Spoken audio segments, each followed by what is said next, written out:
ntibigiye kuduteranya gatuma niheba ntabwo tugomba kubireka ahubwo shaka ukuntu bigenza ubyiga ubimenye.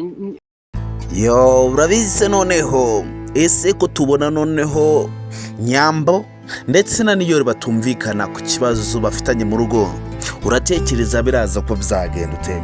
Ese kuba Niyori tuzuye inshingano z'abashakanye si ikibazo ukomeye cyane? Ese uratekereza ko Niyori ko tubona Killaman yafashe umwanzuro kuba yamushakira umuti wo kuba yamuhereza ngo arebe byakunda, uratekereza uyu muti wo Killaman ahaye Niyori urazi kuba wamuga amahoro?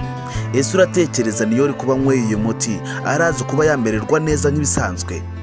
Ese urabona Killaman uyu muti amuhaye ari uwa nyawo?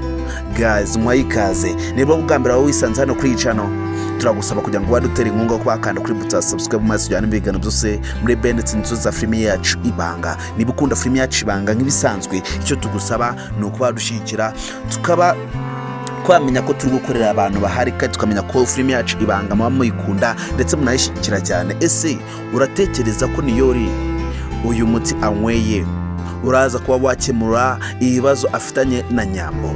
Uratekereza ko uyu muti Niyori bamuhaye akaba anyweye uraza kuba wakemura amakimbirane ari hagati ye na Nyambo? Guys, wowe ukurikirana filime yacu Ibanga ndajya gutanga itekerezo umbwire, ese ubona Killaman rimwe na rimwe ataba ari gushuka Niyori? Ese ubona Killaman rimwe na rimwe ataba ari kugira ngo Niyori aveho yiteretere Nyambo? Killaman twamaze kuba twabona ko n'ubundi byanga byakunda iki naba yishakira no kuba yatereta Nyambo. Twamaze kuba twabona ko nawe amukunda cyane, twamaze kuba twabona ko Killaman nawe ikintu yifuza mu buzima ni ukuba yiteretera Nyambo.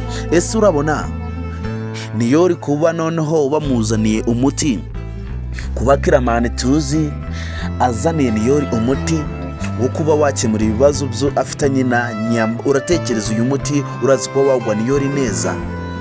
Ese urabona Niyori utangiye kuba wacanganyikirwa bene kano kageni, akaba atangiye kuba yajya gushakira imiti ahantu zitari, akaba yajya kuba yashakira imiti ahantu zitigeze ziba? Urabona atari amakosa ari gukora akomeye cyane? Ese urabona birazi kuba byamugwa neza? Guys, wowe wageze hano kuri channel nuhava utarebye nimba wakanze kuri buta subscribe maze ujyane ibigano byose bya filime yacu Ibanga. Nugenda utabanje watanga n'ibitekerezo nimba wifuza kuba umunyamuryango wa filime yacu Ibanga, kandi ndagira ngo nawe kugira ngo uje mu munyamuryango wa filime yacu Ibanga reba nabakanze kuri buta subscribe, niba utarekanda uyikandeho maze tujyane mu bikorwa byose tuba dutegura umuziki wa filime yacu Ibanga. Ese wowe urabona Niyori bino bintu byakoze byo kuba yafata umuti Killaman amuzaniye biraza kuba byamugwa neza? Ese Killaman uyu muti wamuzaniye ni uwa nyawo cyangwa? Guys, rero n'abatindi kujye duhure kuri episode ku cya filime yacu Ibanga, bakunda cyane marano n'agaciro hano kuri channel. Ngiye mwumvaga hano kuri muri Benetsi muri kino kiganiro nzubagezaho bino bikorwa byose bari gucana kuri channel yitwa Ntusenga VK channel.